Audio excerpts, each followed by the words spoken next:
we're off and running. It's a Monday night. Hope everybody's having a great night, a great day. It is June the 24th, 2024. The Stanley Cup Finals have finally come to an end.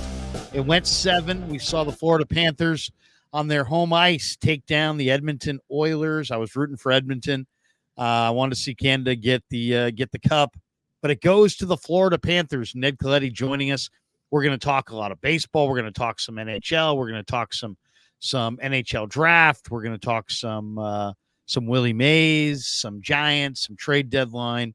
But first, of course, we're brought to you by Pig and a Pickle, the best barbecue in all of Northern California. Check them out. They're in Emeryville. They're in Corte Madera. They're open 7 days a week from 11 a.m. till 8 p.m. or until they run out, and they do run out. So get some brisket chili. Go say hi to Damon and Mary. Tell them that Larry Krueger sent you. And we're also brought to you by Sharp Corner Sports Cards and Collectibles, 205 Cypress Avenue in Pacific Grove, California. Call my good friend Anthony Catania. He is at 831-521-5264. And we're brought to you by Underdog Fantasy. Check that link in the description. Use the promo code KRUEG, KRUEG, and they will match you up to your first $100. Ned, how are you, man? How you been? I've been good, thank you. Been doing okay.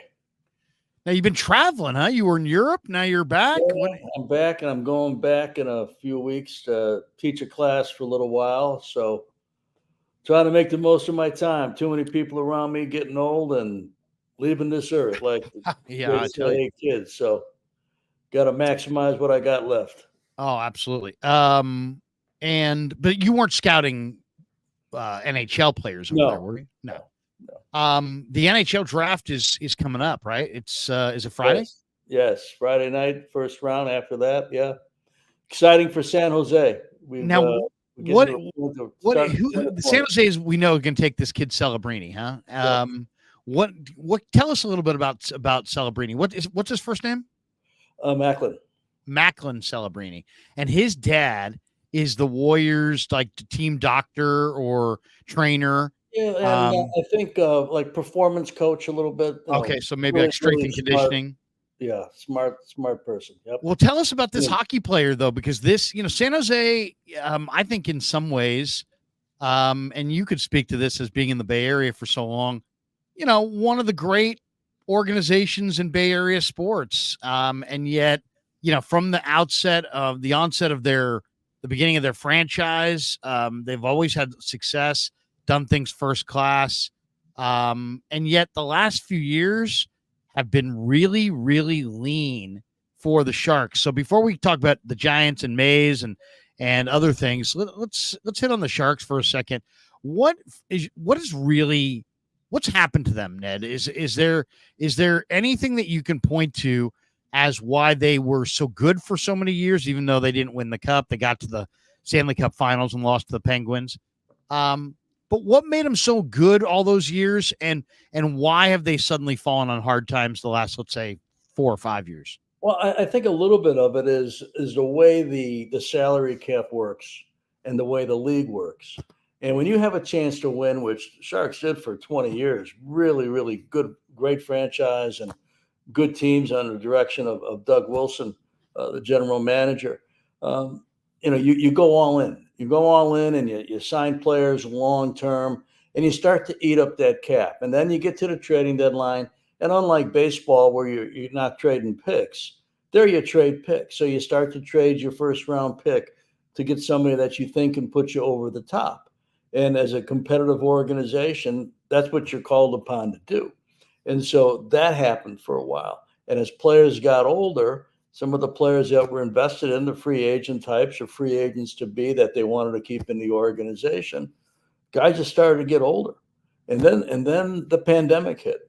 And it kind of hit at the time as the franchise started to struggle a little bit.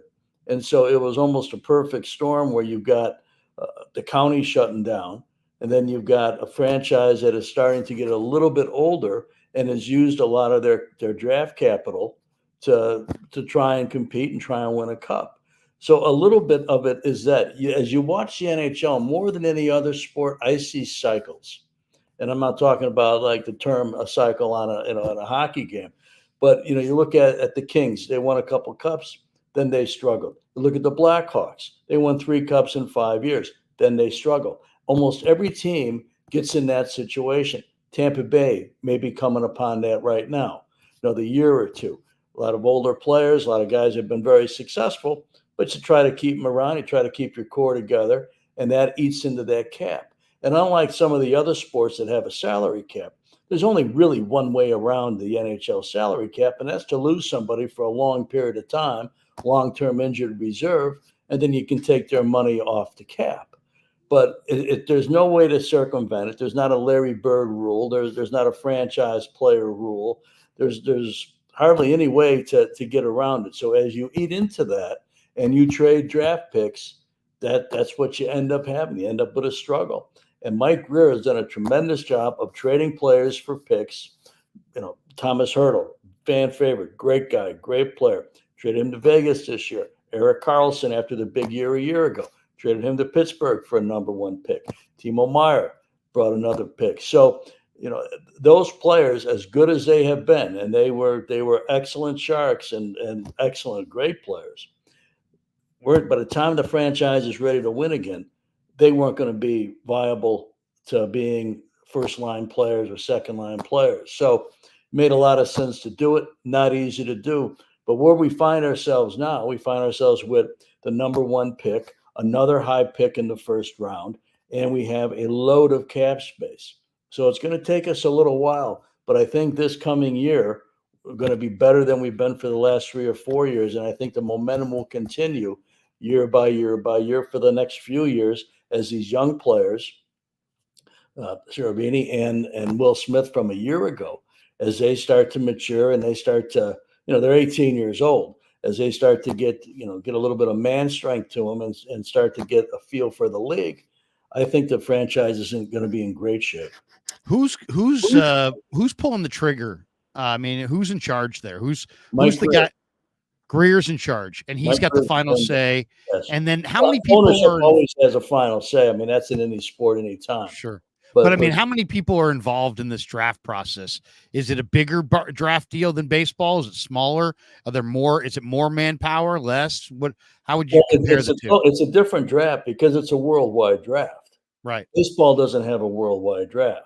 If you have a player in the Dominican or Venezuela, Mexico, you're signing them as free agents, so to speak, when they get to be a certain age, 16 years old. Our #1 pick a few years ago from Europe. There's all kinds of players coming from Europe all the time that are high picks. You saw the Stanley Cup tonight being handed off to Barkov, first Finnish player to be the captain of a Stanley Cup championship team. So the draft is totally different. We've heard in baseball for years they should have a worldwide draft. You should put the players from the Dominican and Venezuela and Mexico and other countries in Latin America or Japan or even a European player that comes once in a while to the States, put them in the draft. Has not happened yet.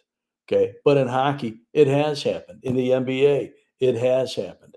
So it's a totally different deal. As far as the manpower goes, you're spread out. You've got scouts. We have scouts all over the globe doing amateur work and a little bit of professional work. So you see all sorts of, they see so many different players from so many different countries, different cultures, different languages, different ways of playing. You have a bigger ice rink in Europe than you do in the States. So it's almost the aluminum bat idea.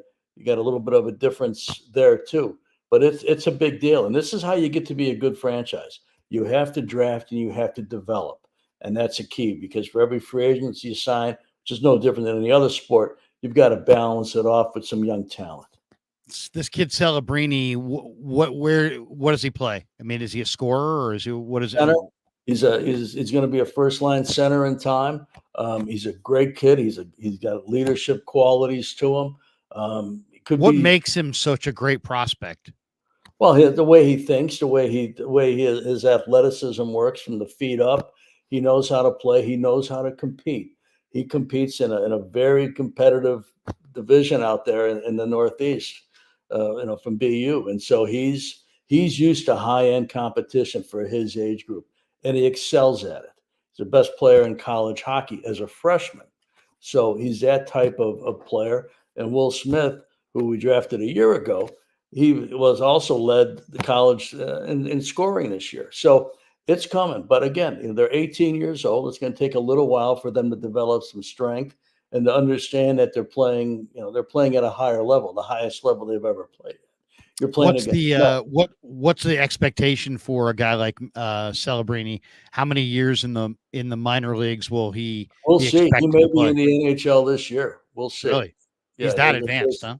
it's an opportunity for him and a chance, but that's really up to Mike and the player development people to see where he's at. There'll be a camp in early July where you bring in all your prospects that you've signed before and drafted before, and also the newer players. Give everybody a chance to be seen by your staff in the middle of the offseason.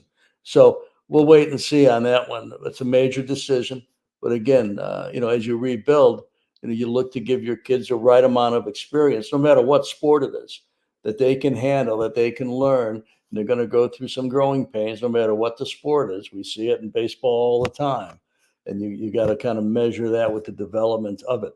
But better days are coming. It's been a tough few years. There's no doubt. Losing is not easy. I haven't, been around a franchise that has rebuilt like this one has been had to rebuild for a long time. Although we did it in San Francisco years ago, and I did it in LA when I first started there. We lost 91 games and won 71 games, the team that I inherited. So, I've been through it before, but last year was a tough year. It was interesting because you're in a draft lottery, so you're hoping to get the number one pick.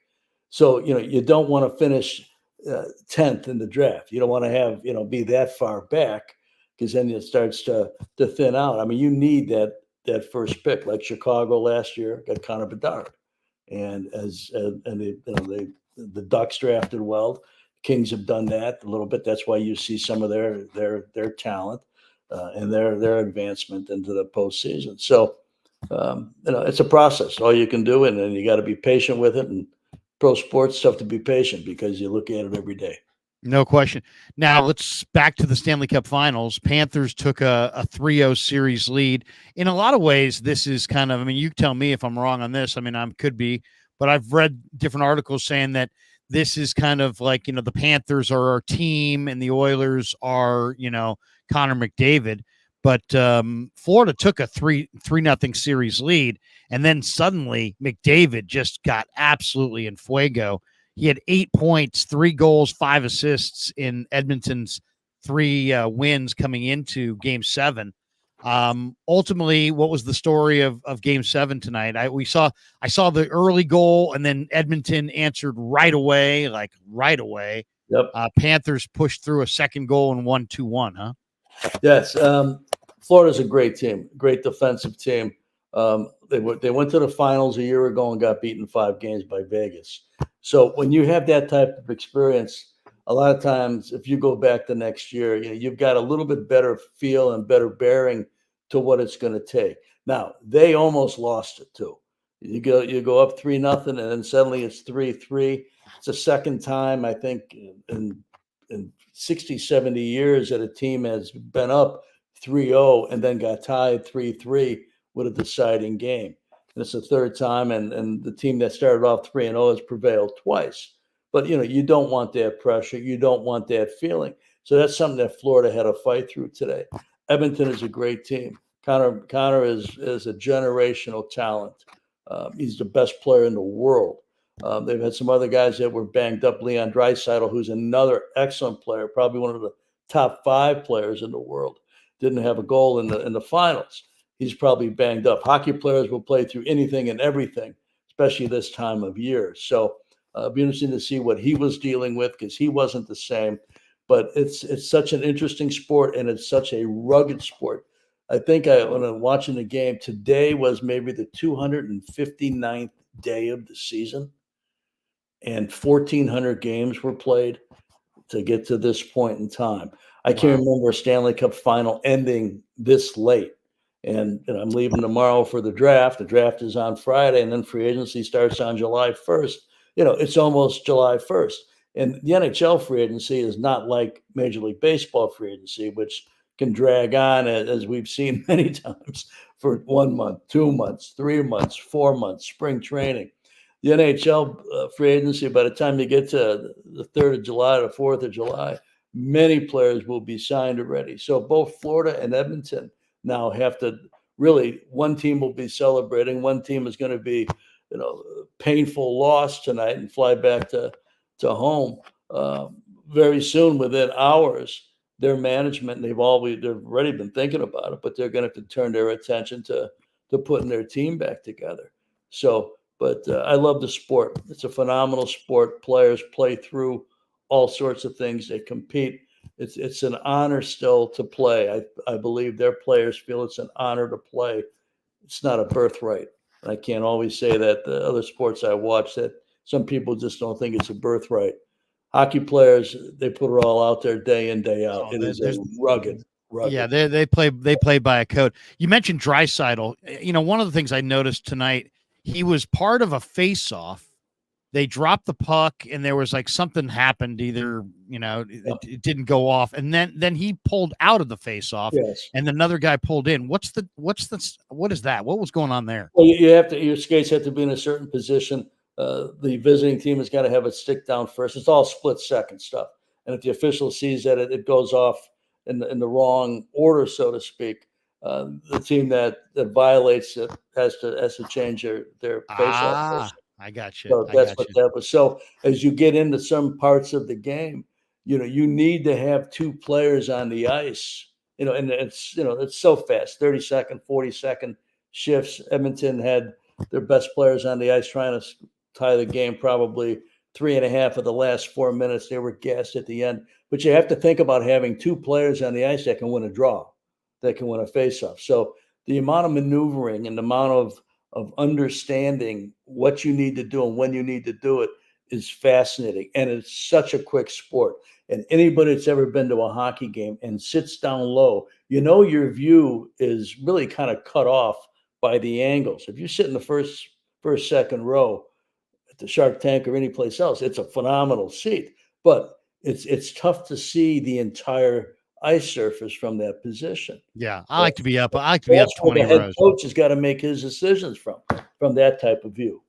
Yeah, I'll tell you, I once sat up with the scouts in the birds, of the bird's eye view. That's pretty sweet too up there. I never really realized how cool it would be to watch an NHL game from where the scouts watch it. But they're literally sitting on the top of the arena looking straight down. Oh yeah, and you see plays develop. There's so much to watch and so much to see. And athletics is really I scout from the feet up, and really how the mind works and how decision making works. Every sport has got split second decisions that have to be made. Baseball, it's the hitter trying to figure out if he's swinging or not. You got split second reactions. Quarterback split second late on a pass up the middle. Could go interception. So you've always got in hockey, you've got hundreds of them in the course of a game. Split second decisions. A lot of the game is really played in maybe a 10-foot diameter when you think about it. The battles that go on, the puck possession that goes on. Many, many times it's being played in a small circle that continues to move all over the ice. So, but it's a phenomenal sport, and I've loved it for a long time. How would you compare this? How would you, so Gretzky's the great one.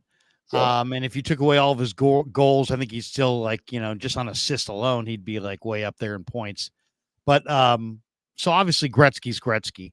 And what I remember watching him and bust onto the scene.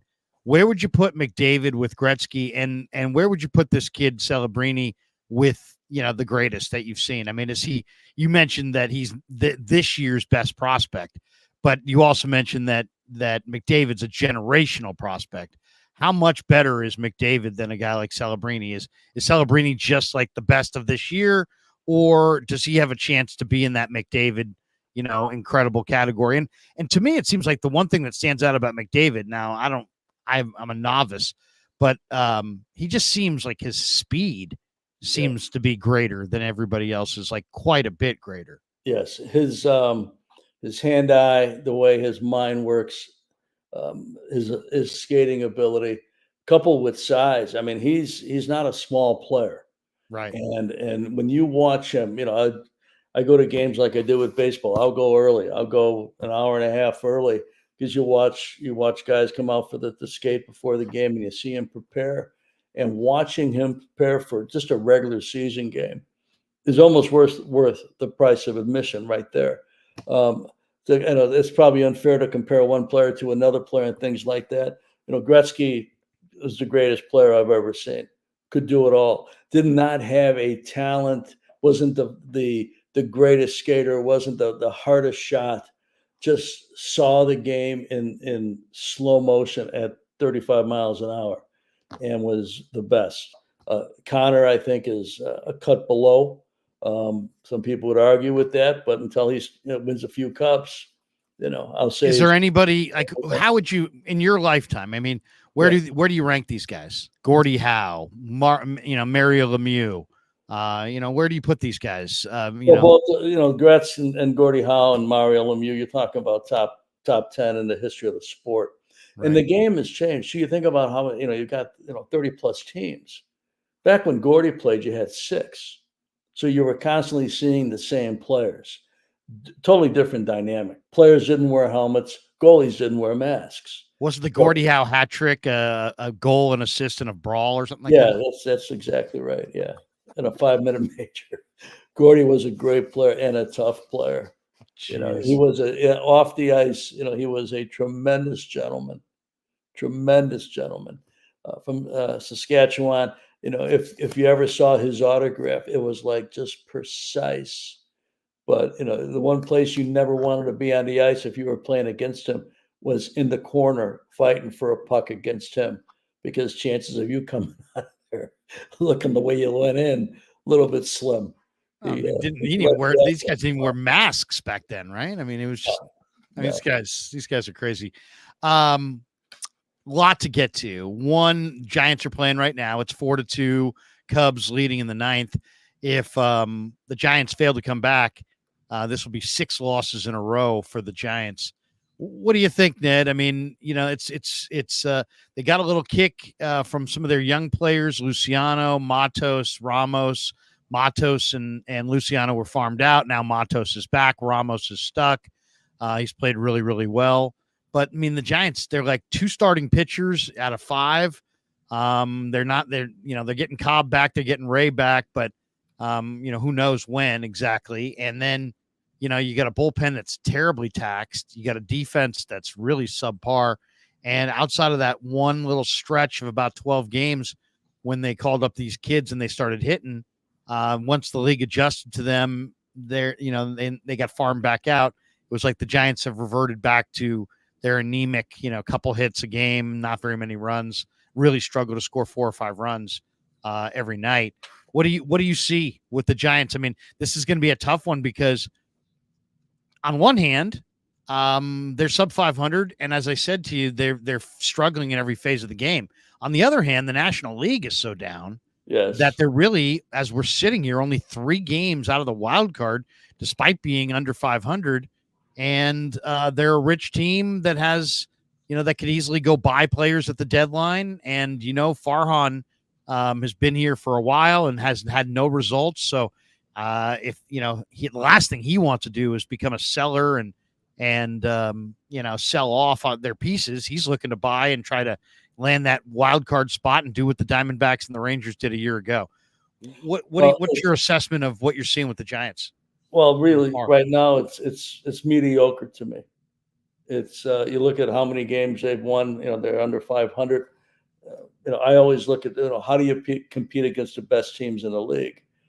They win a game here and there, and they beat Philly a little bit here and there, but they don't necessarily compete with teams that can play. There's only, I think, 4 teams over 500. Last I looked, you had Atlanta, you had the Mets, you got the Brewers, and you got the Dodgers. So if you're going to be mediocre and hope to get in, this would be the year to do it, because most of the league is under 500. So, that may work. And as they get their pitching back, they may have a chance. But every time that you go to that bullpen in April, May, June, every time you go in there, you're not going to be able to go in there later and get effectiveness. it does take its toll. And as you say, it's been taxed pretty well. Offense in the game, I think, is by and large pathetic throughout. Most teams have 3 or 4 guys hitting 220 or less. Even the Dodgers, the bottom of their order, struggle. So, you may have a chance to upset somebody, but as far as competing for a division or things like that, they're not ready to do that. And they've gotten some mileage out of the kid. Elliott, I think, has played great for them. Yeah. He's finally gotten a chance, and he does a lot of things really well. Great kid too, tremendous kid. I interviewed him in the clubhouse last spring before the season, and I said to him, what do you need to do to make the breakthrough? You were a first-round pick in 2017. We're talking about multiple regimes ago. Yes. I go, what do you need to do? And you know what? You would think with a kid with this much talent that there might be hey, you know what? They've forgotten about me, this and that. None of that. He's like, I need to go to AAA. I need to produce, and I need to prove it there. And once I do that, then I can roll in here a year from now and start, making demands about, this or that. But until I dominate that AAA level, I can't make those demands. And this was a year ago that he struggled at AAA, went back there again this year. I mean, it just shows how, man, you really got to be patient if you're a guy like yourself. If you're in the shoes of these executives, man, you better have some serious vision on the future, or you better be a patient, son of a gun. Because this kid, how many times the Giants, I'm sure, wanted to pull their hair out and say, this kid's never going to do it. It's never going to make it. And they kept giving him shots. They drafted him in June of 2017. He's just now showing what he's got. It's 2024. I mean, it's 7 years later. It's amazing. Yes, but, I give him credit because he has turned into an exciting player. Again, as you get deeper into a season, and, the scouting reports start to get a little bit more fine-tuned, although there should be a pretty good book on him by now. You see if things are going to come back a little bit. But thus far, to be as patient and as he has been, and I know enough about him to know that he is a very passionate and competitive player. He wants to be in the big leagues. He wants to be one of the people that lead a franchise. So a lot of good things they're seeing out of him right now. But, you need more than him, too. And I think, when you've got an order that struggles to score runs many nights, and you got your pitching staff that came into the season a little bit banged up and is, maybe getting close to being back, but your bullpen takes a big share of it. You've got to have more than 12, 13 pitchers that are big league pitchers. You probably need 20 between AAA and the big leagues that you can move guys in and out. I think they're a mediocre club right now, but I think most of the league is mediocre. So it may be somebody ends up getting hot in the month of October and knocking off one of the big 4 or 2 of the big 4 that are out there right now and take a shot at it. But it's going to be a deal like that. Nobody's going to catch the Dodgers. Yeah, no. The Dodgers are 12 in front of the Giants right now. Yeah. Let me ask you a question on the Giant front, because you've heard our frustration through the years as far as the Giants have struggled to land a free agent, right? They tried for Stanton, they tried for Ohtani, they tried for Correa, they tried for Harper, they tried for, Judge. They've tried for several free agents, and the hitters, for whatever reason, aren't necessarily choosing to sign with the Giants. Maybe it's the park. Who knows? Maybe it's the fact that they don't want to, that there's not a lot of protection in that lineup. I think that could be a big part of it. Nobody talks about that, but I think that could be a big part of it. But if you were Farhan in this situation where you've had high profile failed pursuits of big name free agents, and like I was looking at Bleacher Report had a list of hitters that potentially are available at the deadline this year. And there's some really impressive names on this list. Vladdy Guerrero, Luis Robert, Andrew Vaughn from the White Sox. I mean, all kinds of guys, lots of interesting names, and some really, really good baseball players. Would you, if you were trying to add that middle of the order presence and you've struck out in free agency, I know you don't want to give away your prospects, right? You develop prospects. Last thing you want to do, you want to hoard those prospects. You don't want to give them away. But in their situation, I don't know that it's in their best interest to go through another high profile, very public, failed pursuit of a free agent in the offseason and have the fan back, the backlash from that if you fail again. In some ways, I feel like it might be in the Giants' best interest to pick a prospect or two, maybe a Luciano, maybe it's Eldridge, maybe it's Wisenhunt. Pick a couple prospects that you think you could do without and parlay them into a big name bat like a Robert in a trade. And instead of having all this anticipation, it's July 28th and you're like, boom, here you go, fan base. We just acquired this guy. Now we've got team control for 2 years. So now we got 2 years to try to convince him to be here long term. What do you think, Ned? I mean, I almost feel like I've always said the free agent market, I'd rather go that route than the trade market. But I'm starting to think that because of the failed runs at these free agents, that it might be better to just kind of surprise the fan base in July with a big bat as opposed to another, we're going after, polar bear and then have them sign with the Nationals and have all these people go, Farhan's an idiot. You know what I mean? It's like you do the same thing over and over and over again. It might be in their best interest to mix it up a little bit. But what do you think? Because you know the trade market, the free agent market, how competitive both are. There's no easy route to getting a guy who's going to hit 3, 4, or 5 in a big league lineup. No, I think if you have a player you're going to acquire that is going to be able to hit and is going to change your lineup, and you have control of that player for more than a couple of months, you probably got to make that move. Every team has got players in their organization that some website ranks really high and people really like, but nobody knows players as well as the team that has the players.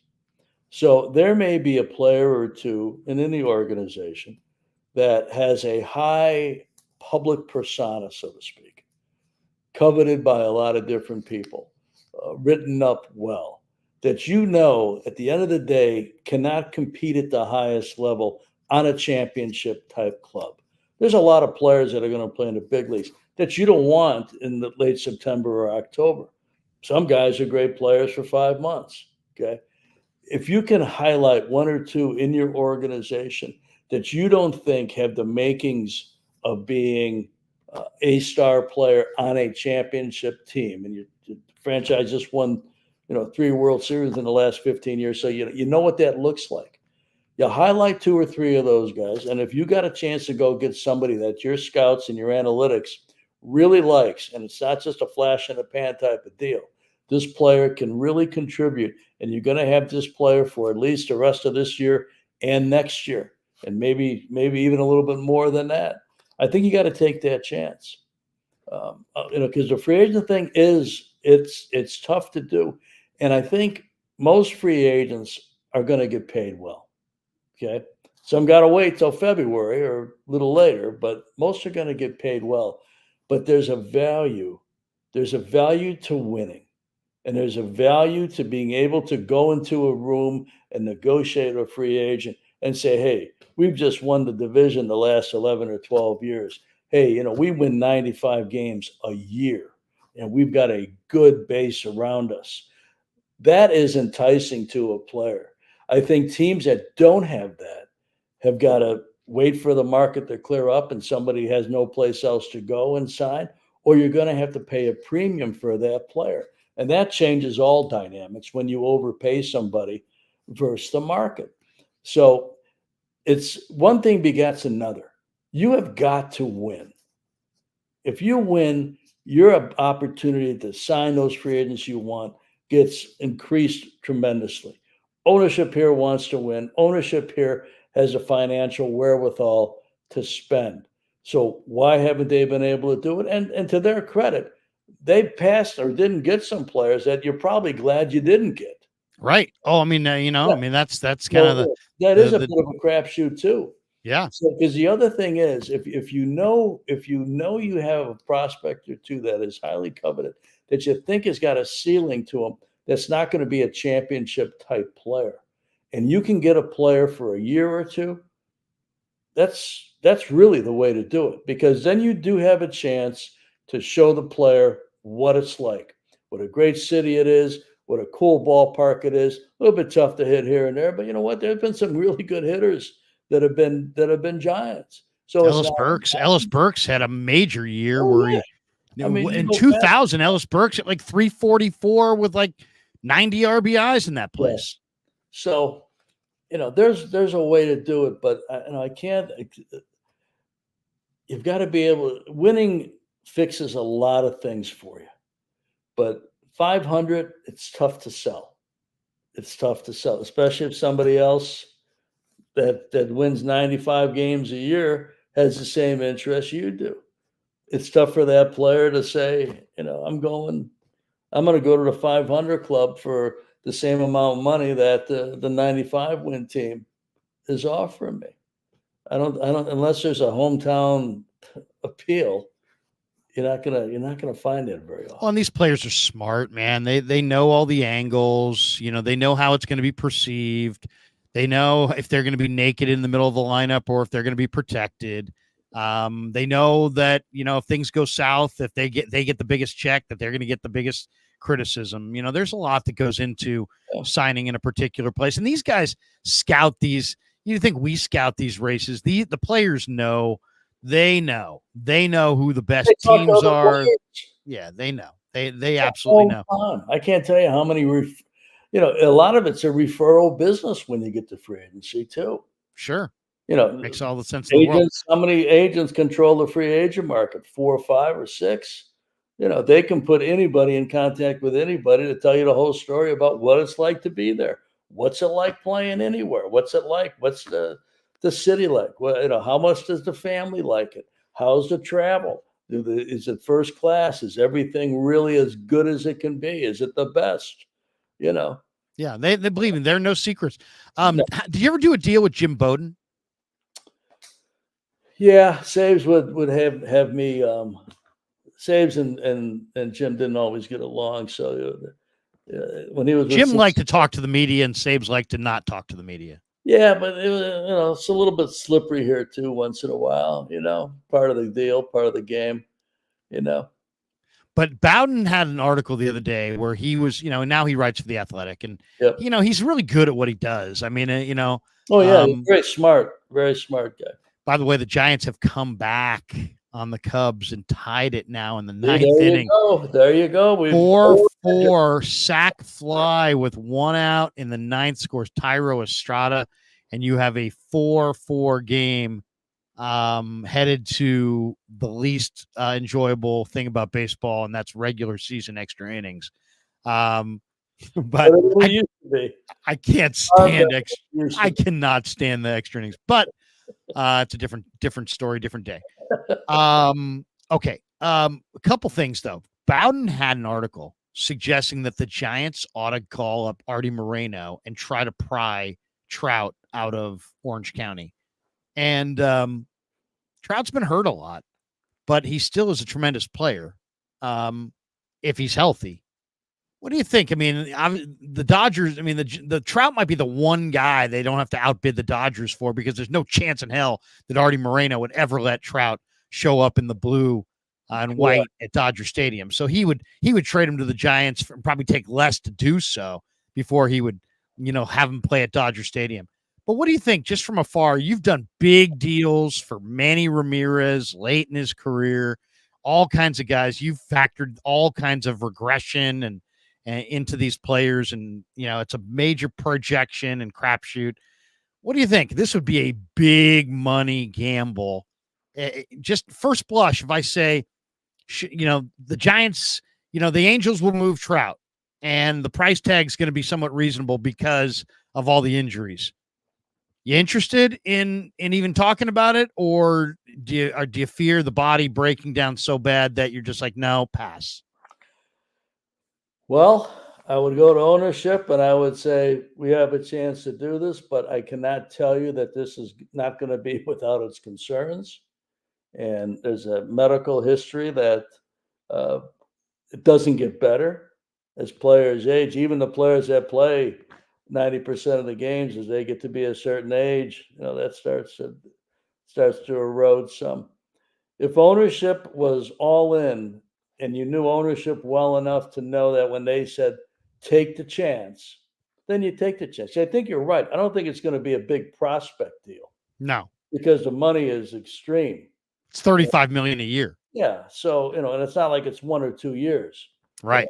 It's going for a while, and so, your cost to acquire is probably going to be minimal because your other cost once you have acquired is going to be far from minimal. And as long as ownership knew what you were getting into, and you had all your medical people looking over everything and doing as best a projection as you can, yeah, I think it does change it. But it's a useless endeavor if the player doesn't play. Sure. Then Yeah. I mean, as Bob Myers said, the biggest ability is availability. That's right. If you're not available, I mean, you can't make the club in the tub. No. So yeah. Think about that. Yeah. I mean, that would be big risk, but it would be interesting. I love having you on because we can just hit all these different baseball topics and you just hit every single one of them out of the ballpark. All right. I got a major one that you're going to laugh at. So the Giants went and signed Blake Snell. He held out, missed spring training. They signed him. They gave him a 2-year deal for $62 million. He's given them 0-3 record with a 9.51 ERA. He's pitched just 23 2/3 innings in 6 starts this year. So they signed him to a 2-year, $62 million deal. So he pitches Sunday, Ned. Okay. He pitches Sunday in a minor league rehab stint. And Baggerly or somebody from The Athletic ran up to him after the game and, put a notebook in his face and asked him some questions. And he said, "This is Blake Snell. I've just been fighting to rush back. That's my take. I'm more frustrated with that. And then you don't get the product of what I should be. It's just frustrating. I want to be out there and dominate and pitch how I know I can pitch, but it's more important that I'm out there. So yeah, I haven't felt like me yet. It's all right. Come on. We need you. We need you. We need you. It's not like let's get him right. And then I have to deal with it." So he's basically suggesting that the Giants, who are down to 2 healthy starting pitchers, by the way, Logan Webb and Jordan Hicks, and Hicks, as you know, is a converted reliever who, and by the way, Snell only got 5 outs in a 51 pitch outing on Sunday, gave up 2 runs, 3 hits, walked 3, didn't strike out anybody. Fastball did touch 95. But he sounds like it's like, I signed late. I've got this adductor groin thing.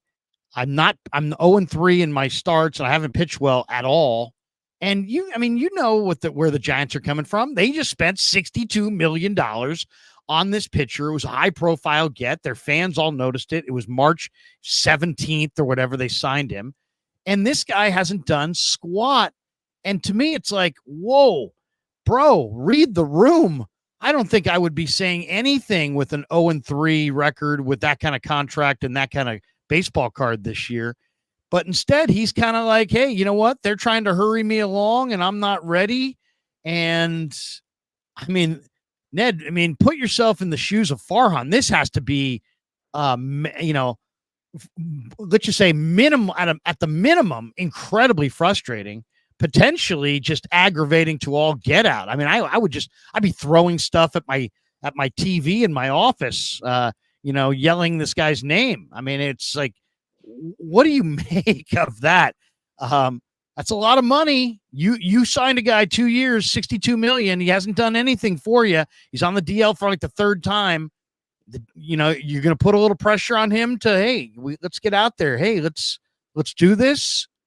What is your take on this back and forth between Snell and this predicament? I mean, I can't believe he would open his mouth at all. If this were Boston, New York, Philly, he'd be absolutely barbecued on sports radio for like the next 72 hours. Well, it sounds like a lot of frustration to me. And the team usually has to sit there and take it. If You ever experienced this? I mean, now you don't have to name names, but where you paid a guy too much money, he's hurt, and then like he's staying on the DL, and you're like, hey, can we get a little production for all of our cash? there's a piece of this we don't know. In all due respect to everybody in comments, there's a piece of Sure. this we don't know, and we don't really know what his physical condition is.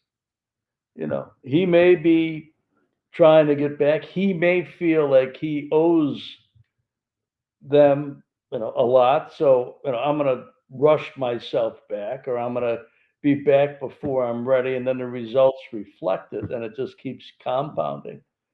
If this continues, I see them maybe shutting him down for a long period of time. Tough to do when you got two starting pitchers and you've paid them 31 times two. But this is one of the things that made me do TV. This is one of the things that I don't miss. I don't miss these types of situations. Every team, by and large, has got them. But again, you know what? I bet you the teams that win a lot don't have nearly as many as the teams that are in the middle or in the lower half. I just think as I said a few minutes ago, the winning aspect of everything affects everybody. You will have, and I'm not saying a baseball player is a hockey player, but if you have a chance to win as a baseball team and you get to August and September, you'll have guys coming to you who have been hurt for a while saying, I'm going to be ready. Put me down. Count me in. I need to help. I want to help. You'll see that. And if you're 25 games out, you'll see guys that are perfectly healthy saying, I don't know about this. I don't know about that. This hurts, that hurts. And so, again, winning has a lot to do with where you're at. Players know.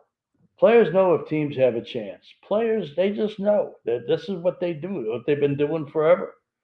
And if a team doesn't think it has a chance, then you're going to have all kinds of different things going on that you're going to have to manage. That's one of the reasons why I never want to be with a bad team and build teams with saves that we won a lot.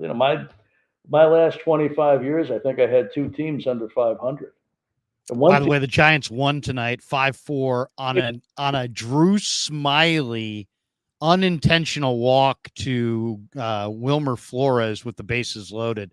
Giants score 3 runs in the bottom of the ninth, and they win 5-4. They're 21-17 at home. There you go. See, they probably got this show on in the dugout tonight. Exactly. Willie Mays, the guy, they honored Willie Mays tonight. Every guy wore 24. He died at the age of 93. And the Rickwood Stadium night was magical, I thought. I mean, even though the Giants lost the game, the pregame was spectacular, and only would have been better if Willie were there. But you were a Giant for a lot of years, Ned, and spent a lot of time around the Say Hey Kid, and probably have had the privilege of having several conversations with Willie. So I'll just shut up and let you talk. But obviously, my dad was a former attorney, and he was a well-spoken man, and he could talk about anything in great detail. But man, whenever it would come up to talk about Willie, he just would hang to his phrase. He was the best. He was absolutely the best.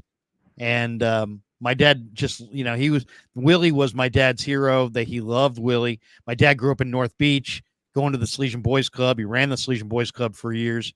And, so Joe DiMaggio was it, right? Joe DiMaggio was a son of Italian immigrants. He lived in North Beach. He, played for the San Francisco Seals. He goes on to star for the New York Yankees. He's one of the biggest, not just baseball stars, but American sports heroes, cultural heroes. I mean, he was probably as well known as most presidents. So DiMaggio was was many San Franciscans' first love when Willie came west in '58, but Willie became their second love. And my dad would just say, simply the best. And I remember the thing my dad used to say all the time about Willie was that he said he played so hard throughout the course of the summer that there were several years, and he couldn't remember exactly how many, but there were several years where he literally just collapsed for 24, 48, 72 hours, heat exhaustion. He's getting fluids. He's sitting out for 3 or 4 days because he just played that hard. But you knew him. He's much more than a baseball player or a baseball star to you. Share with us some Willie Mays anecdotes from your years in San Francisco, if you could. Yeah, honored to do it. I've been blessed beyond measure in my life and career. Where I come from, people that usually don't get the opportunities that I've had, and I consider it one of the great honors that I got a chance to spend time with Willie Mays. I think about, as I just said that sentence to you, I'm still shocked that a guy like me had the opportunity to know him and to talk to him, and you know, to know him. I mean, it's simple. What a bad week we've had too. Is not only do we lose Willie, we lost Jerry West, who you probably knew. We also lost Bill Walton, who was a spectacular character and a phenomenal player in his own right. I mean, these are some of the great players of this generation. Yes. I'll tell you a little bit about Willie. I think Willie was at the outset with probably everybody. Willie was protective. Probably my first 4 to 6 months with the organization, I'd say hello, introduce myself, and there wasn't much interaction. And then as he started to trust you and started to know what you were all about and how you approach things and situations like that, it opened this door of a great, great friendship. And he would be one of the beauties of the Giants clubhouse. Is every day I would go in there and walk by Murph's office, Mike Murphy, the great clubby, Giants Hall of Fame clubby, and sitting in there would be Willie Mack and Willie Mays. And it's like, this is not like once a year either. Oh no. I mean, this was, if you didn't, every homestand, you were surprised when you didn't see them. Right. When you did see them. And I can, as much as I love the sport since I was a little boy, it was like, still like amazing to me that I could just walk in there and start a conversation. I walked by there one day. This is probably 202, 203, somewhere in there. And I gotta go see a player about something. So I don't have time to stop. I walk by the room. And I think I hear my name called, but I got business to do, so I keep going. And the clubhouse kid or bat boy or somebody comes and says, "Ned, Willie Mays is looking for you." And so I thought, Willie Mays is looking for me. What are the chances that Willie Mays would be looking for me? Right. So I go back in there and he goes, "Hey, come on in here." And it was him and Willie Mack. And he goes, "You walked right by me. And Tony Bennett, one of your countrymen, is sitting right here. I want you to meet Tony and hang with Tony and us." And so I sat there with Tony Bennett, Willie Mays, and Willie McCovey for 20 minutes. Wow. Like, how does this happen? This is like dreamland, right? And, that was one story. And then the last time I saw Willie, I was by then the Dodgers GM. And, the layout of Arizona, you've got on the east side, you've got the Giants and you got the Cubs. And you got the Rockies and the Diamondbacks. And they play at Salt River, which is down the road from Scottsdale Stadium. So Dodgers were playing one of those two teams. And I'm not going to fight all the traffic driving all the way back to Glendale at 5 o'clock. So there's a casino right over the highway, okay, 5 blocks away. So I figure, okay, I'm going to go in there and I'm going to play some blackjack. My limit was $100 or an hour, whichever went first, right? So I'm playing blackjack. It's like 4:30, 5 o'clock weekday. And I get a tap on the shoulder and I turn around and it's Willie Mays. And he goes, my friend, I got 2 slot machines over here that are just red hot. I got a seat for you. You got to come over and play some slots with me. That's the last Unbelievable. slot machines with Willie Mays, and it was interesting. He always had the hat on, and not a lot of people knew who he was, which is shocking. I mean, he probably wouldn't have been in there if people knew who he was, But I'm thinking to myself, this is unbelievable that I get a chance to do this. And we're sitting there playing, and I don't know, winning or losing or whatever, but just talking baseball and talking sports and talking about guys that he saw, that he came up with, and because I love the history of the sport, and that was phenomenal. And another thing that after I left San Francisco, and the Dodgers are coming in to play the Giants for the first time, and about 6:30, somebody comes in the visiting GM booth, and they go, "Hey, if you got time, Willie would love to see you before the game starts. He's down the left field line in the suite." I said, I know the suite. I'll be right there." So I walked down before the game, walk into the suite, large room, and Willie's got some people in there entertaining a little bit, and he sees me, and he starts walking over, and I put my hand out and I start smiling, and he don't want to shake my hand. He wants to give me a hug. So while he's hugging me, he whispers, he says, "I'm always going to love you, my friend." And I go, "Willie, thank you." And he goes, "But I will always hate your effing team." That's awesome. And I mean, it was just, Giants Dodgers. I mean, Willie played for keeps, man. Willie played for keeps. I got a little soundbite here that I think is pretty special, and I'm going to share it to you. I'm going to share it with you. It's 2 guys that you know well, and to me, I could watch this thing 100 times. So here it is. Here we go. Vin and Willie in a suite. Here we go.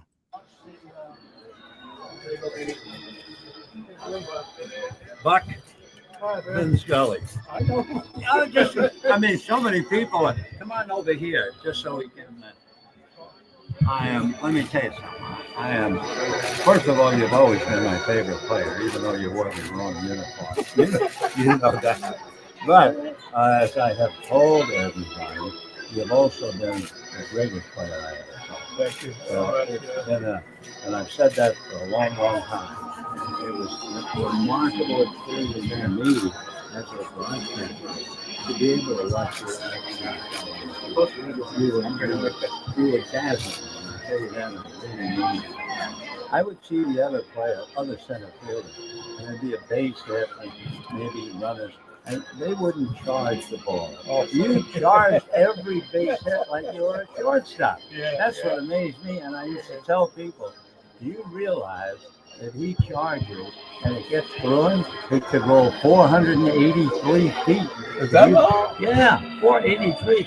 That ball that you caught that Vic Wirtz hit in the World Series, that was probably 440 at least. I mean, that's how far out that was. I tell everybody it's not the catch so much, it's the continuation. Yeah, getting the ball back. Getting the ball back into the infield. You know who kept talking about that night? Because we were all at Took Short. Took Short, yeah. And all Beck kept saying was, never mind the catch.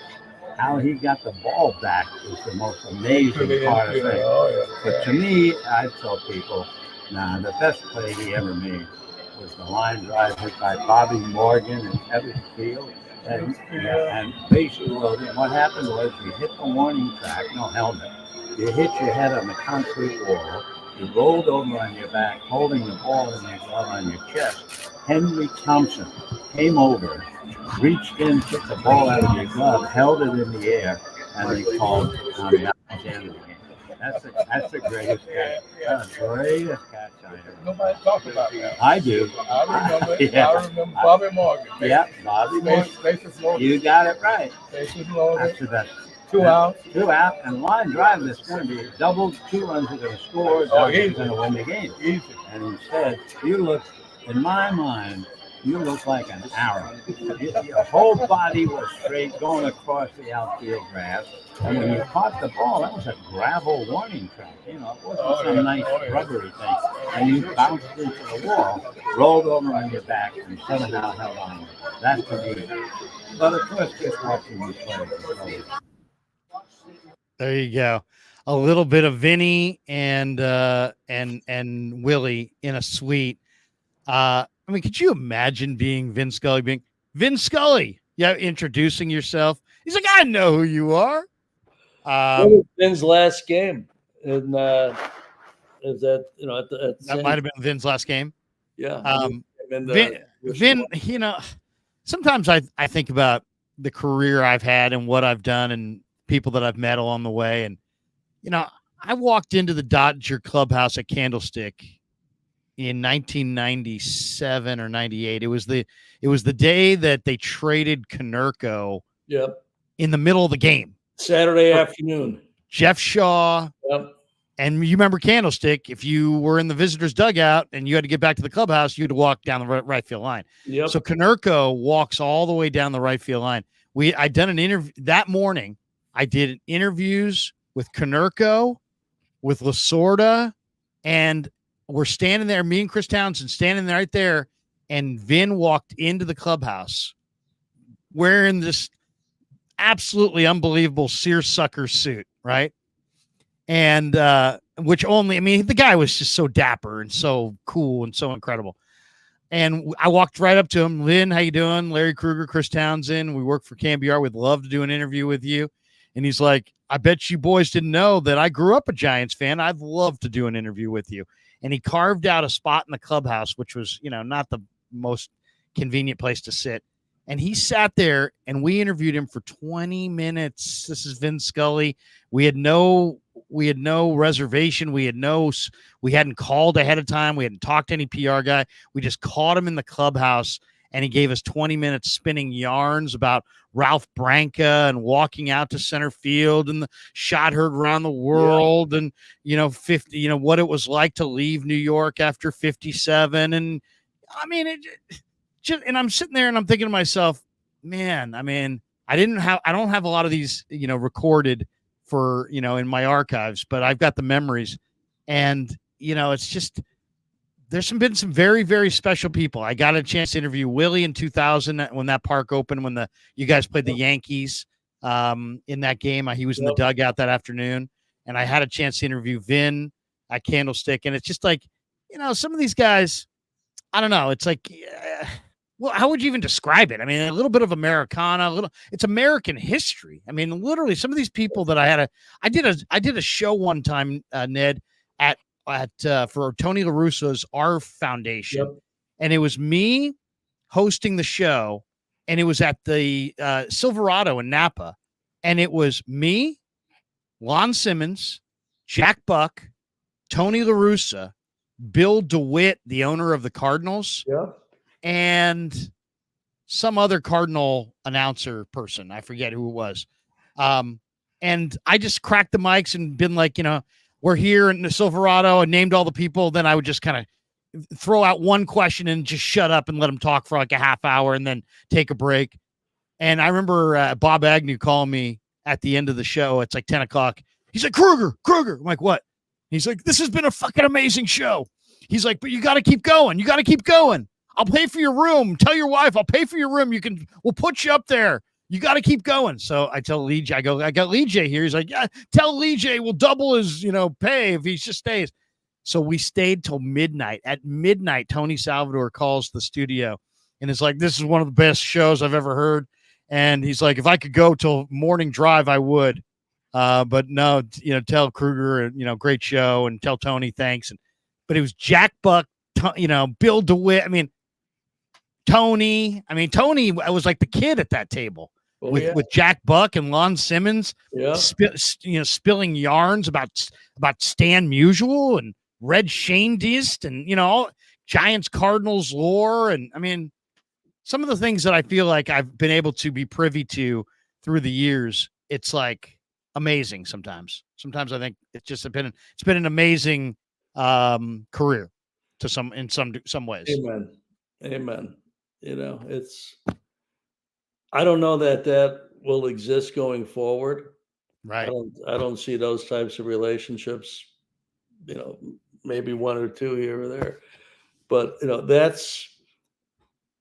that what you just described is how I fell in love with baseball and why I fell in love with baseball. Listening to people tell stories about the game and listening to people talk about different experiences they had. And growing up in the game as a young executive and stuff, to sit with the guys I got to sit with, it was like that almost every night. You'd sit around on the road and you'd be up till 2 or 3 in the morning and just listening until you got old enough and wise enough and experienced enough to chime in something. But it's just phenomenal, and to see Willie and Vin. I mean, two of the people that I just so much respect for them. Vin Scully, if you looked in the dictionary under gentlemen, there'd be Vin's picture. One of the classiest people I've ever been around. And Willie Mays, the name itself tells you something special. The name Willie Mays. And to watch him when I was a kid in Chicago, and the Giants would come into Wrigley Field, and him and Willie Mack and Jimmy Ray Hart, all these guys just pound away on my Cubbies. This is something interesting too. And think about how long this record has stood. The visiting player with the most career home runs at Wrigley Field is Willie Mays. Wow. Think about that. Well, I mean, for how many years? I mean, here's the thing too. It's like, if we just had a simple question: who's the home run king? Somebody could walk in the room and say Barry Bonds, and they would be right. And somebody could say Hank Aaron, and they'd be right. And I feel like somebody could come in and really explain why it's Willie Mays. And every time I've heard the explanation, I kind of leave that moment thinking that Willie really was the home run king. When Willie hit 660, he had missed 2 full years of his prime. The first year back from the military, he hit 50 home runs. First of all, if I stopped doing anything that I had been doing for my career for 2 years, I think I'd probably be pretty rusty. For that guy to step away from Major League Baseball and to step back into to that level of baseball, despite playing in the military. Come on, the military wasn't Bob Feller. The military wasn't Sandy Koufax. The military didn't have Don Drysdale. And for him to step back into that mix and hit 50 home runs and win the MVP, just amazing. Just absolutely amazing. The other thing, you know what, Ned? I saw something the other day that I thought was interesting. Giants had a left fielder, and they switched out the left fielder. It was a high scoring game, and they switched out the left fielder. Left fielder trots all the way in. The new left fielder trots all the way out. The new left fielder came all the way back to the dugout because he didn't have his cheat sheet in the back of his car, and they literally met right by the dugout, and he handed him the little cheat sheet that these guys all have in their back pocket. Willie Mays was that cheat sheet for himself and the rest of the team.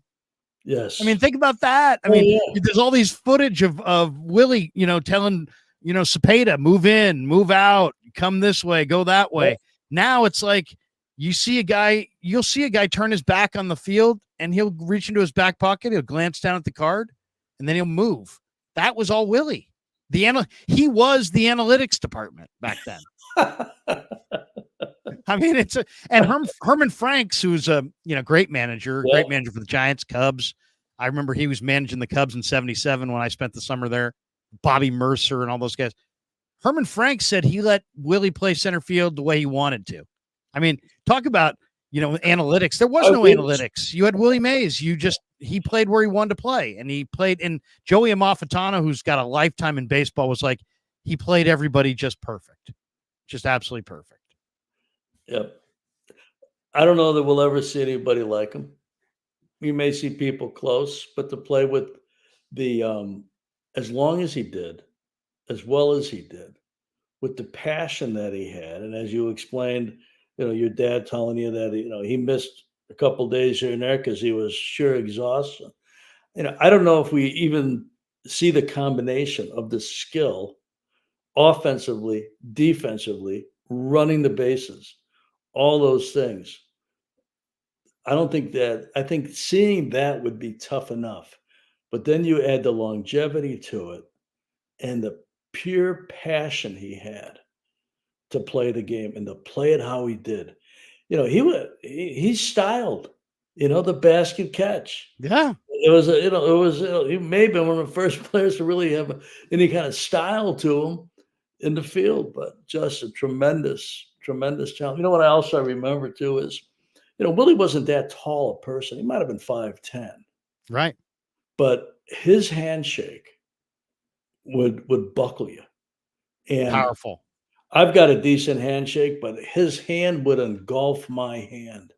And the strength in his hand was like unbelievable. I mean, it was like, whoa.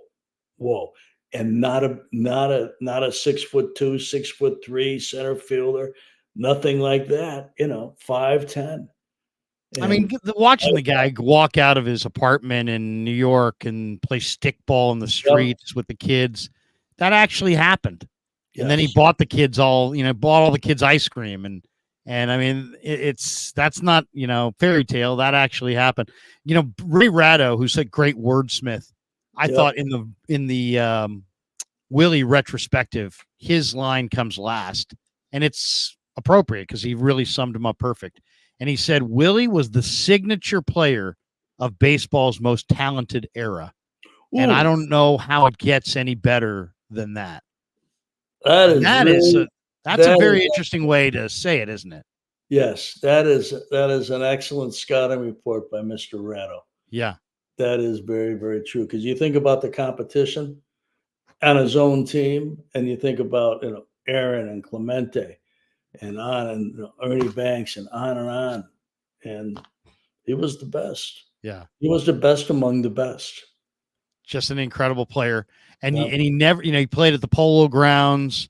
He played a Candlestick when you had to hit it to the football seats to get it out. I think the first couple of years of Candlestick, there was like a dozen home runs hit there all year.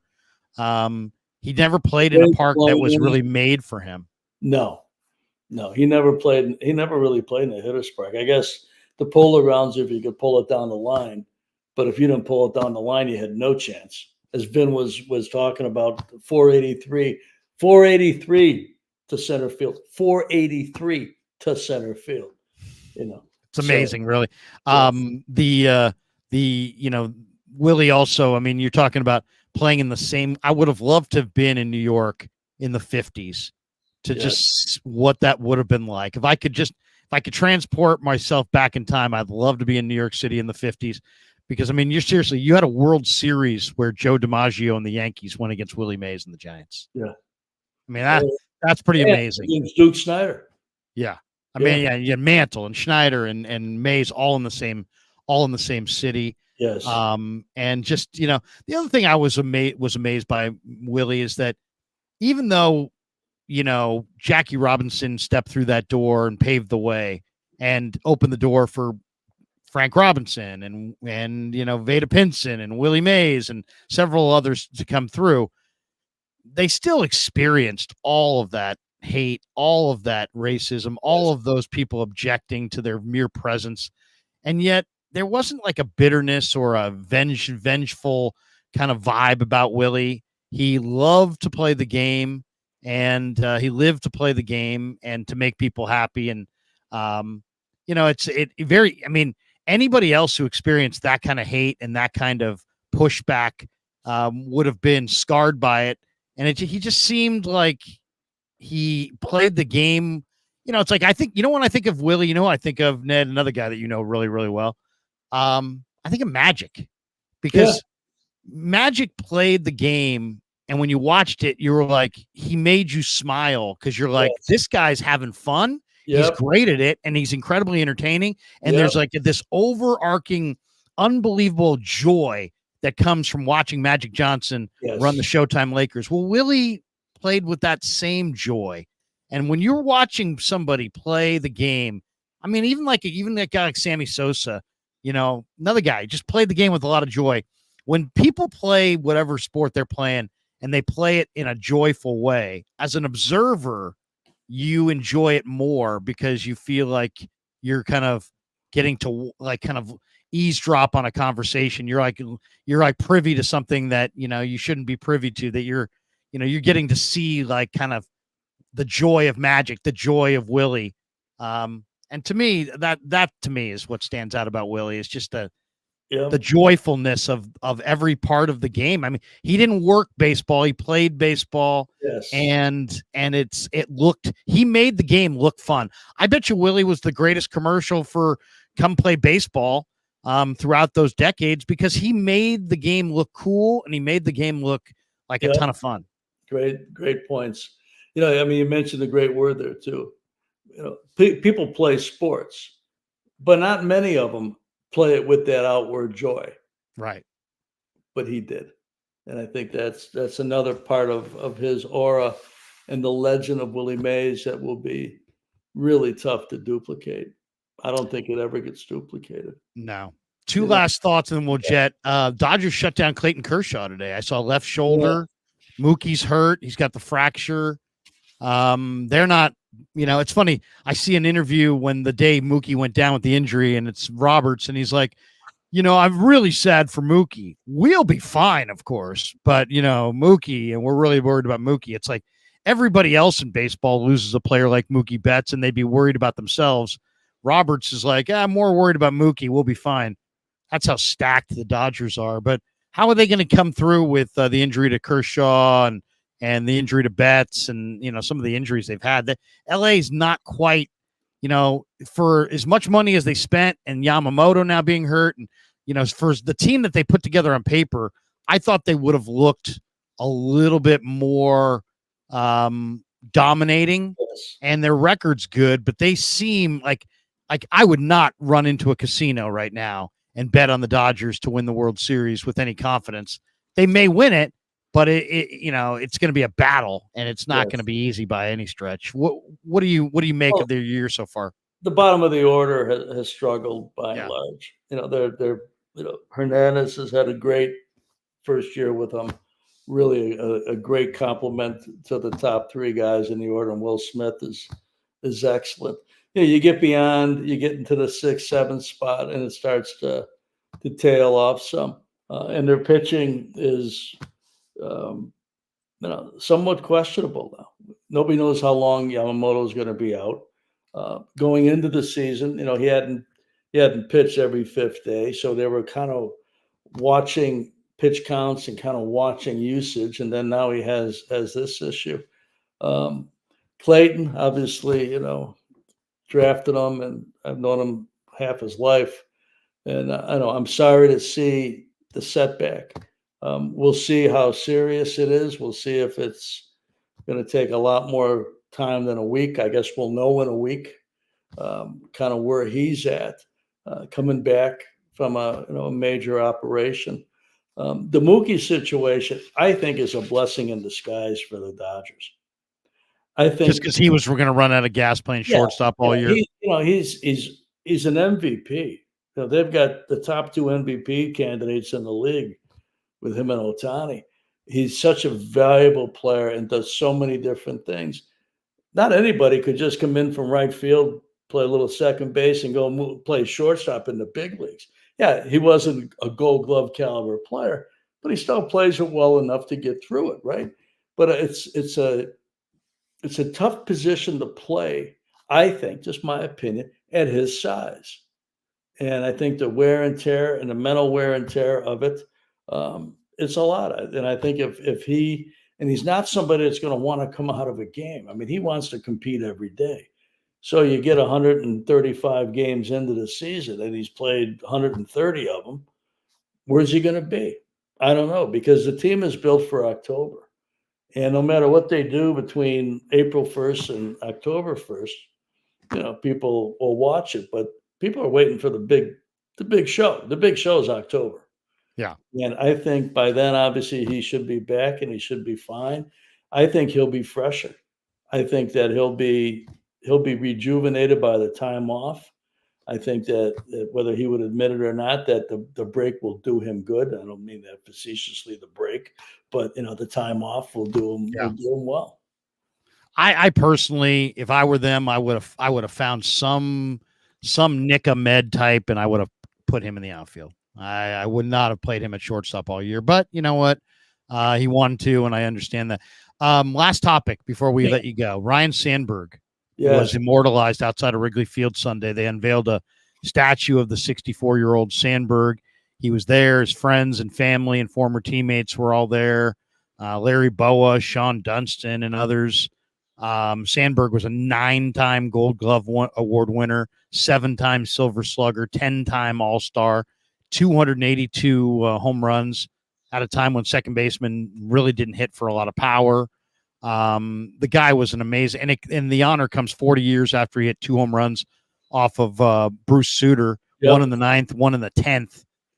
Sandberg began his career, by the way, 0 for 31. I didn't realize that. He thought he was going to be sent back to the minors.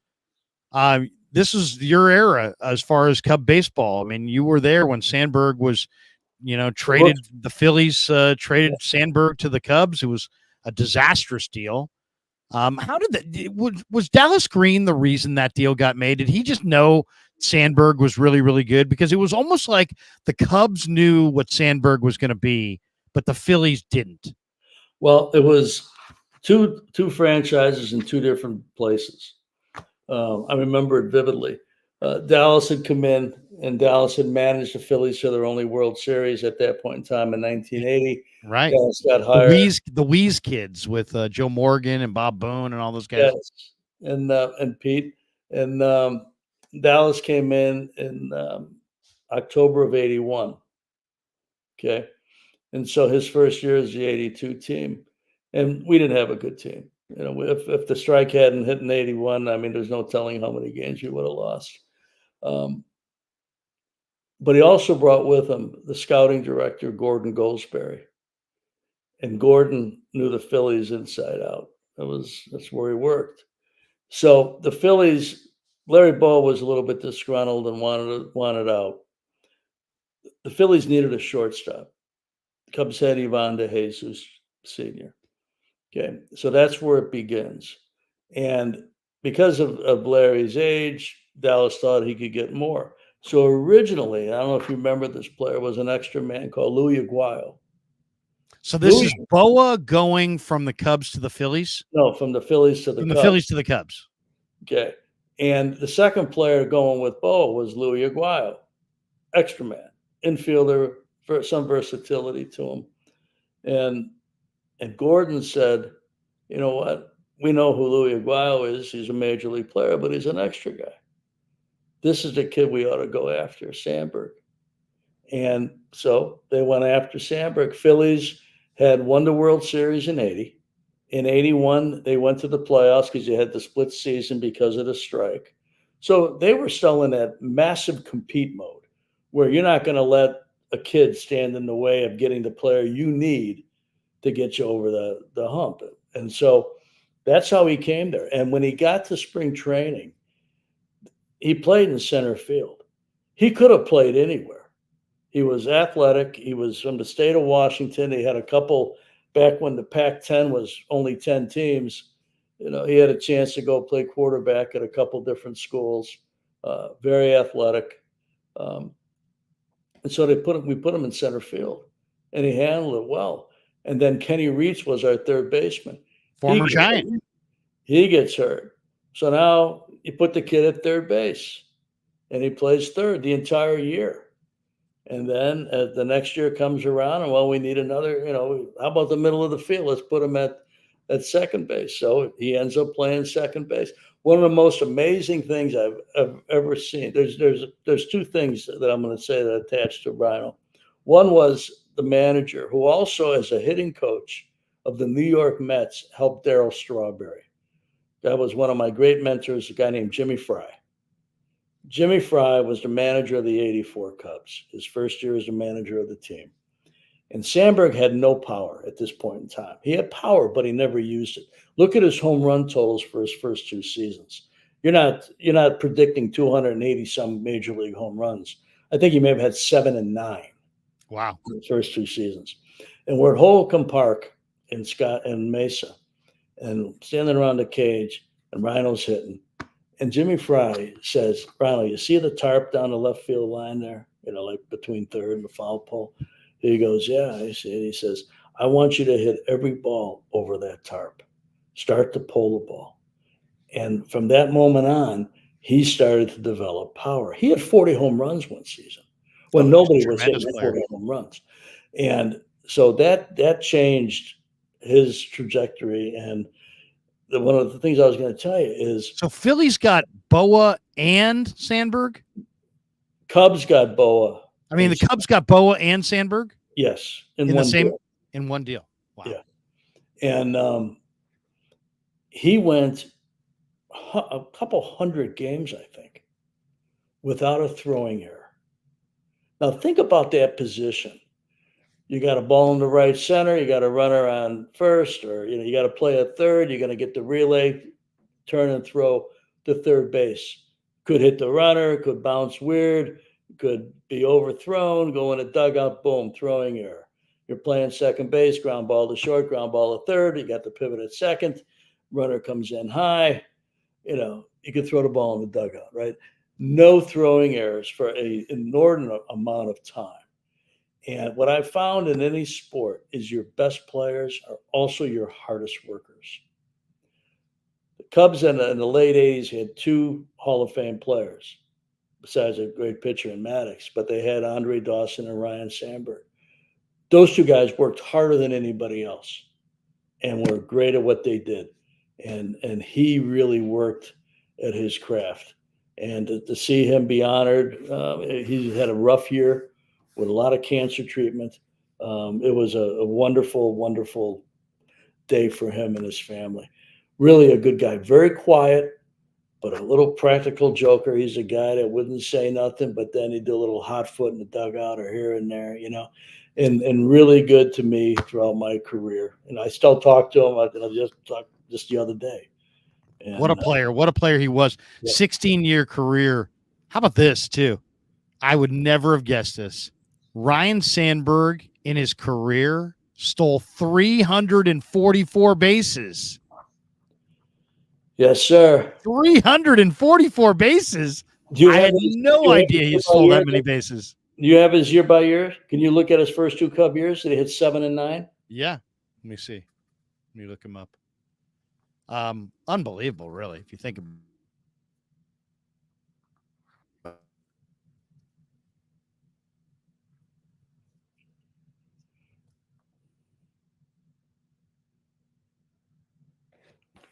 You're muted.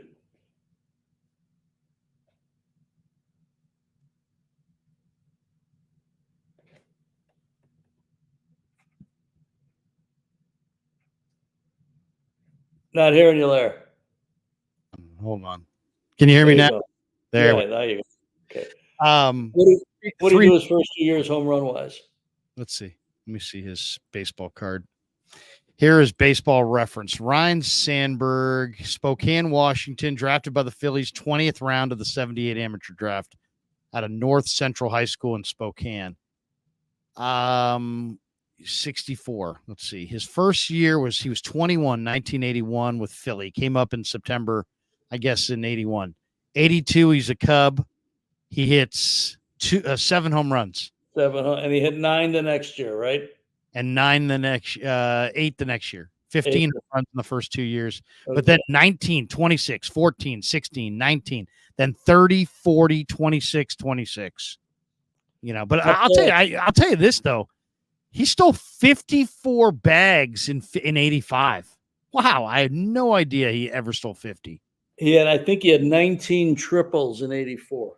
Yeah. I think he won the MVP. Homers. Yes. It was 36 doubles, 19 triples, 19 homers, 84 RBIs, 32 stolen bases, only caught 7 times. And hitting the second spot with all those RBIs.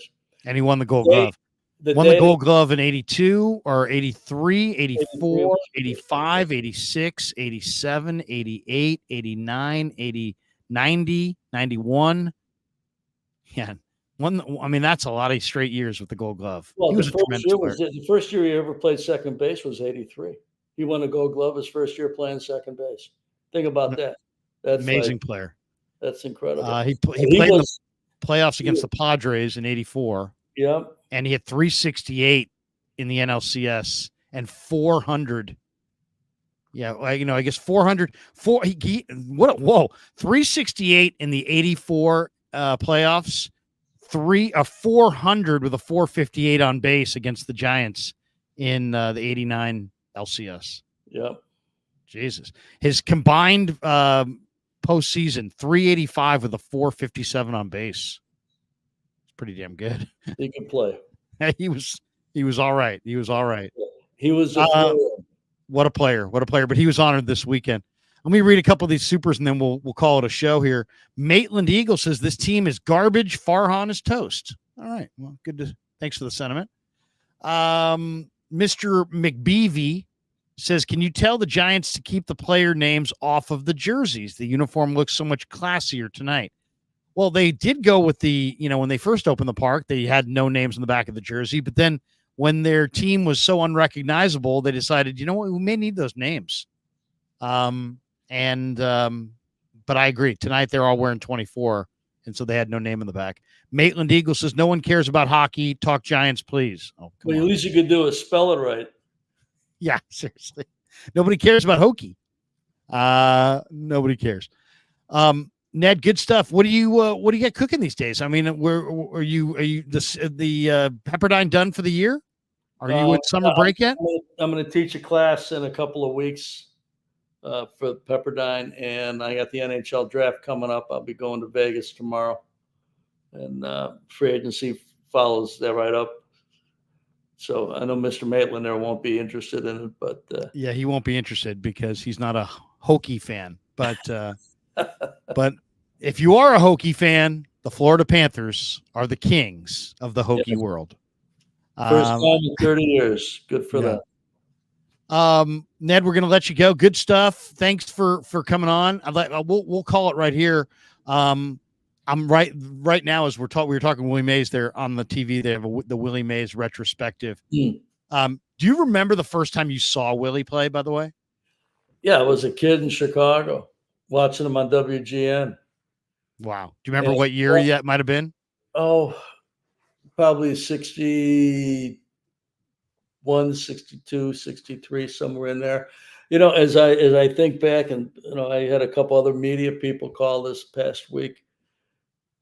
As young as I was, the name came before the talent.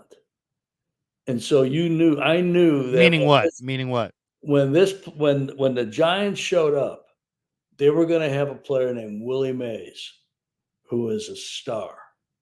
You didn't have to see him to know it. You just knew it by the way people talked and the awe that people had. I got one more quick one for you too. Yeah, please. To show you how kind he could be, and there was a show on WGN, maybe on Sunday nights, called Sports Central. Mm-hmm. And they'd have three guests. They had Jack Brickhouse, or somebody, one of the great announcers for the Cubs, would moderate it. And they bring three players in. If the Sox were home, the three Sox. If the Cubs were home, three Cubs. Wintertime, three Bears, or three Blackhawks. Bulls weren't around quite yet. And one night I turned it on. I couldn't wait to watch it. You're going to get interviews with your favorite players and stuff. And they're sitting on the dais as Willie Mays. And it's the first time I ever saw a player from another team on. And he took a night off to come into the studio and to talk baseball. And this is, 60 years ago. And I still recall it vividly. Like, I was shocked that they had a player from another team, but that they had Willie Mays took time out of his evening to come into the studio and talk baseball for a half hour, 45 minutes on this TV show. Crazy to bring that up, but it's funny too. There was when I was going to college, I went to Sac State. I was there in like 89 through 93, and we had WGN and out of Chicago. And I remember that WGN used to air the old episodes of Home Run Derby. Yes. With Willie from not Wrigley Field, but Wrigley Park in LA. Well, no, Wrigley Field from LA. The Cubs had their AAA team before the Dodgers came out there. They owned Wrigley Field. Wrigley Field was down off of like 110 and 105, their little exchange there. And that's where the Cubs AAA team played. And that's where Home Run Derby was filmed. I loved Home Run Derby, and I just loved the dialogue between Mantle and Mays and the guy who hosted it. It was the most wholesome show of all time, by the way. It was so incredible, and these guys were so polite to one another. It was there was no like, so let's see if you can match that. It was everybody was a gentleman. Everybody was no trash talk. It was like, Willie said good things about Mickey. Mickey said good things about Willie. That's right.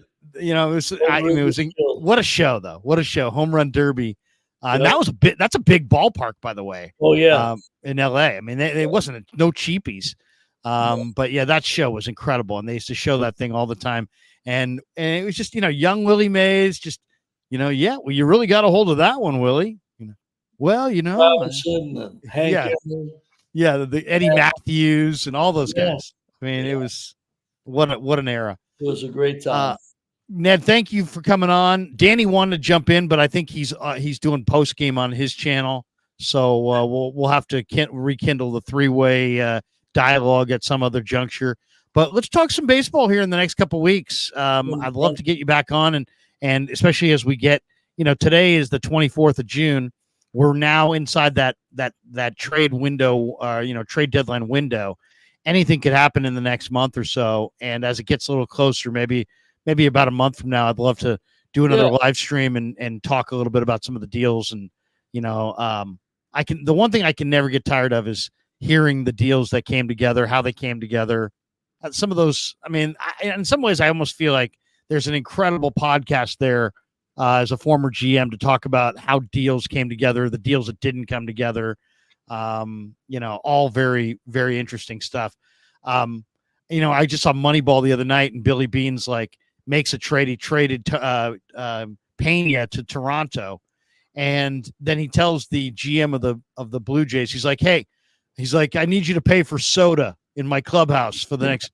He goes, I need my machine filled. I want you to pay for soda. Have you ever had anybody ask for just some ridiculous thing in the middle of a trade situation where they were like, I need this? And you're like, what? Are you serious? Just, the last player, the player be named later types. When I got Victorino from Philly and Ruben Amaro, I knew Ruben's dad for a long time. Coach on those early Cub teams, great Philly coach and player. And then Ruben Jr. went to Stanford. Won a national championship at Stanford. And so I've known Ruben for a bunch of years. I'm trying to get Victorino. And, it's going till he's looking out the window at Citizens Bank Ballpark. And the sun's coming up over the Walt Whitman Bridge, trading deadline day. And he's holding out. And I knew every player I would offer him, he would say no. Right. He would say no. So I offered him this guy now, this guy now, this guy now. He was being coy with us. So he finally comes to me with a guy that I'm willing to put in the deal. And so he put this player in the deal. And everybody else he thought was going to be hurt. He wouldn't take a guy. No, he's, our medicals aren't good. Our medicals aren't good. Right. And so he finally gets the guy he wants, and I think the guy ended up getting hurt. Unbelievable. So you always got that. So, there's always, when you're the seller, you could always try and get a little bit more. A little bit more. A little bit more. They got Ryan Sandberg. Yeah, seriously. One of the funniest things that I heard during the Willie Mays retrospective, they had a bunch of ex-Giants on, and they had Woody on, right? Kirk Reeder. And he's talking about the shed. And, I forget how dedicated Woody is to getting stuff for the shed. So he sees Willie in the clubhouse, and Willie had this really sweet silk shirt on, And he's like, man, that's an awesome looking silk shirt, Willie. Yeah. It would sure look good in my shed. And so Willie takes the shirt off, Yes. signs it, and Yes. hands it to Woody. Okay. Yes. So Woody is now got Willie's shirt and it's autographed. And he looks down at Willie's shoes and he's like, man, those are some beautiful snakeskin boots you got there. And Willie's like, you like them? You like them? I'll give them to you. He takes them off. He signs them over to Woody. And supposedly Woody said that he was leaving the clubhouse and that Sabes gave him a bunch of crap because he's like, man, you got the greatest player of all time walking out of our clubhouse to his car all he had was a tank top and Murph had to give him some flip-flops. Yes. So Willie Mays walked from the Giants clubhouse down that long corridor in a tank top and flip-flops because Kirk Reeder got his boots and his shirt for the shed. Yes. That's just so awesome. I mean, the one that Willie would give him that for the shed is just amazing. And also just the fact that Woody just kept asking, you get the jersey, you get the shirt, and I want those boots, sign them over to me. I mean, Woody is shameless. Oh yeah. Unbelievable stuff. Good. All right, that's going to do it. Hope Ned, good to talk to you. Thanks to all of you. Thanks to Pig and a Pickle. Have a great night, everybody. Thanks to everybody who was in the chat. Peace. Yeah, never met a man I've been scared of. Can't